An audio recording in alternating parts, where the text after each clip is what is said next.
Imagine if your biggest problem was solved right now. How incredible would that be? How amazing would that feel?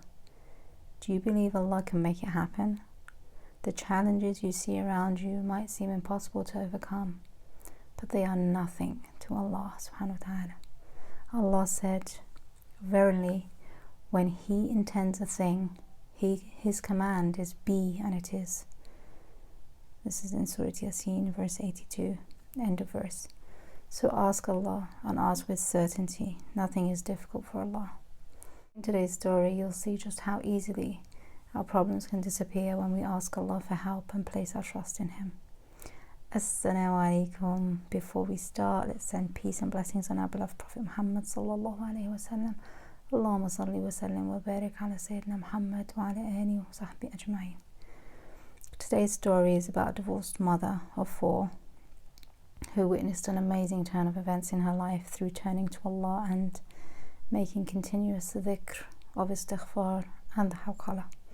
Istighfar can bless you with all your heart's desires. Also, seeking forgiveness allows you to live in the paradise of this world before the paradise of the hereafter. Is there a paradise on earth, I hear you ask? Yes. The paradise on earth is being close to Allah the Almighty, living under His mercy. When you are under Allah's mercy, He takes care of all of your affairs, and you do not taste the bitterness of suffering in this life. Allah the Almighty said, and Allah would not punish them while you are among them, nor will He punish them while they seek Allah's forgiveness. In Surah Al-Anfal, verse 33. And the hadith that goes with this verse. The Messenger of Allah sallallahu alaihi wasallam said, Allah sent down to me 2 safe shelters for the benefit of my ummah, and Allah would not punish them while you are among them, nor will He punish them while they seek Allah's forgiveness. When I die, I will leave the seeking of forgiveness with them until the day of resurrection. End of hadith. Back to the story. Our sister goes on to say, praise be to Allah in all circumstances. I am content. After my marriage, everything with my husband was excellent. There were no problems or conflicts. She says, I was living in bliss with my husband. I have 4 children, praise be to Allah, 2 daughters and 2 sons. The eldest is 11 years old and the youngest is 3 years old. I was living a happy married life. However, that changed when another woman entered my husband's life. He became deeply attached to her, to the point that she became the main focus in my husband's life, affecting both me and my children. After days and months, I noticed that my husband completely changed towards us, constantly going out and staying out late and rarely being home. Of course, I objected to this and began to complain to my family and to his family as well, to no avail. He would tell me, I provide for you food and drink and clothing, and you have everything you want. In return, do not interfere in my matters at all. I am allowed 4 wives by Islamic law. I was shocked.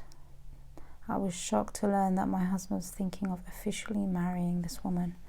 Naturally, I was upset with this and took my children to my family's house. I left the house to my husband and thinking that by making this decision, it would put pressure on him and influence him to change his mind about getting married. But on the contrary, he became more determined to marry her. During this time, advice came to me from everywhere, from my relatives, from strangers. Everyone started giving me their opinions on my life.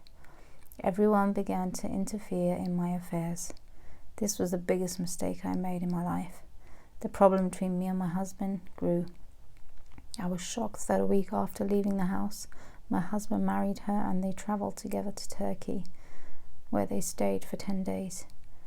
During this period, I was in a state that only Allah knows. At this time, I decided to ask for a divorce. I hated my husband to the core. Everyone encouraged me to get a divorce. And without any problems or disputes, my husband agreed to the divorce. When he returned from his trip, he simply calmly sent me my divorce papers, paid all the due dowry, and told me he would fully support my children and that the house would remain open if I chose to come back. However, my brothers at that moment refused to let me return to the house and decided to rent a house for me near them. My husband, who was now my ex-husband, agreed to this and indeed rented a house for me and paid the rent for a whole year. I started my life with my children near my family. In the first month, everything was normal. I did not feel any difference in my life, but the issue of divorce affected me somewhat. After a month, I noticed that my family's treatment changed. My brother started interfering in everything, my coming and going, my children's upbringing, and the smallest details of my life. During this time, my grandmother, my mother's mother, who lived close to my family, often visited us because of my divorce. I would sit with her and she would tell me, the biggest mistake you made in your life was asking for a divorce. What happened with your husband, it was just a phase. It did not affect you directly. By staying in your house, you would have preserved your dignity and your children's dignity without asking for a divorce, because life is not just about you and your husband. You have children to think about. You should have thought about your children's life and future. I felt her words. Her words were true and wise. Of course, I did not hear this before the divorce. Another thing she always mentioned was that I need to seek Allah's forgiveness through Istighfar, as it transforms a person's life. Those who seek forgiveness do not taste suffering. I was convinced and decided to commit to Istighfar. During this period, my family's treatment became unimaginable, making me regret the moment I asked for a divorce. If I had known that this would be the result, or that my family's treatment after the divorce would be like this, I would never have asked for the divorce in the first place. I wished I had stayed in my house with dignity rather than the chaos I was living now. There was no solution in front of me but to commit to Istighfar, and adding to it the Hawqala, saying La hawla wa la quwwata illa billah. There is no change nor strength except with Allah. I had had many positive experiences with the Hawqala, so I choose to include that with my Istighfar. I started repeating it daily, 1,000 times a day. I continued this way for about a month and a half, praying at night and asking Allah to fix my situation.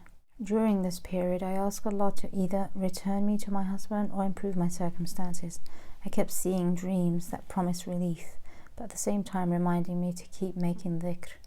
I felt it was a message from Allah subhanahu wa ta'ala. I began making dua, istighfar and hawqala daily, asking Allah to improve my situation. If there was any good in returning to my husband, I asked Allah to facilitate it. However, I was completely opposed to returning to a life where there was another woman in my husband's life. During this time, there was no communication between my ex-husband and me, except for his calls to the children.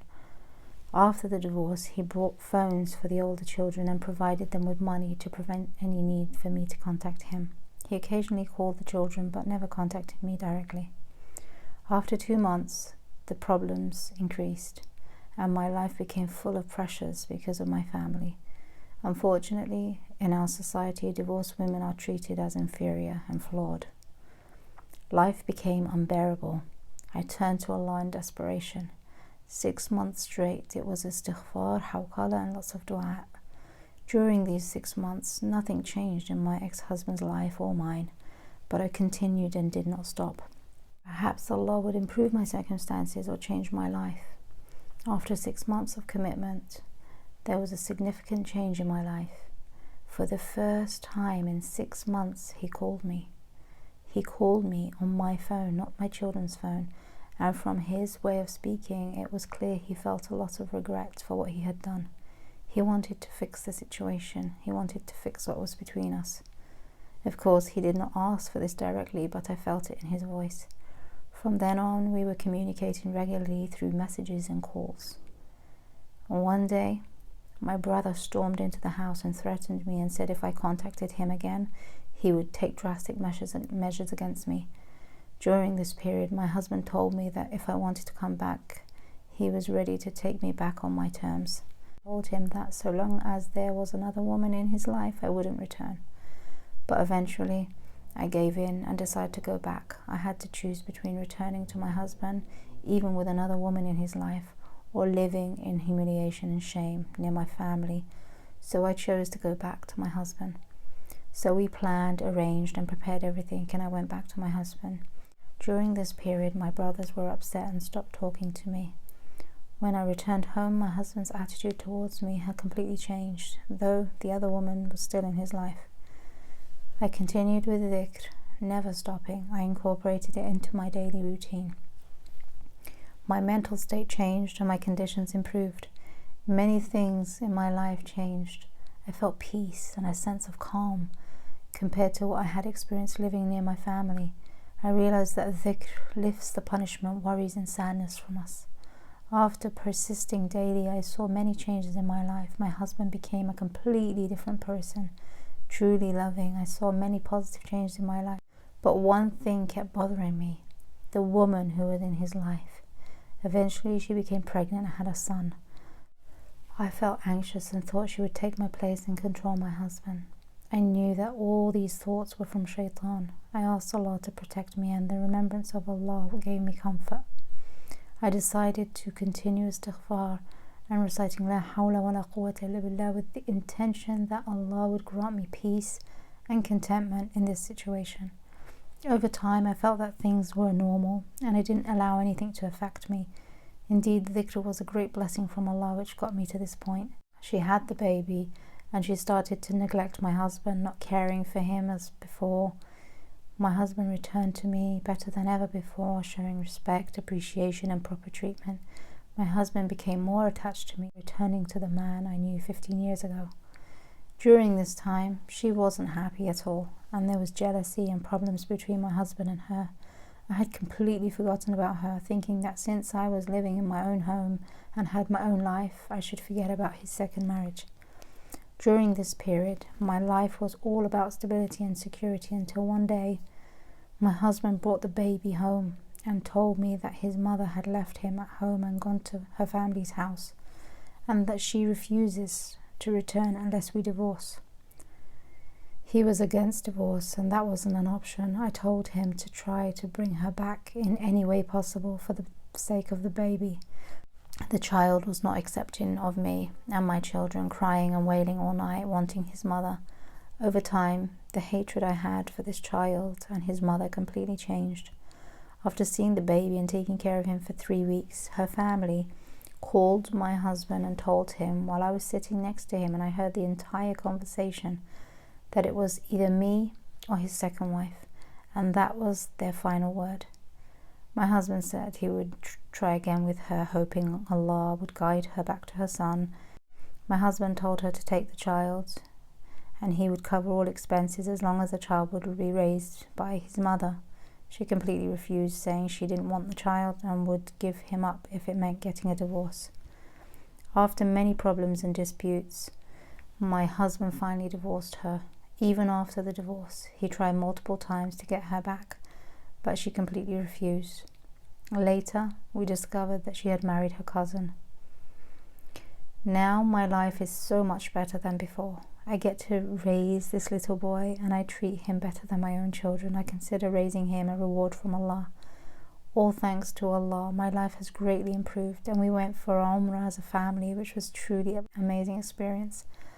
Allah changed my life for the better entirely due to the blessings of Istighfar and Hawqala. I hope this story serves as a lesson for many sisters going through disputes and problems, whether with their family or their husbands. May Allah increase your certainty and hope in Him and bless you always. If you found value in this video, don't forget to give it a thumbs up and share it with your friends and family. And if you'd like to see more videos like this, then consider subscribing.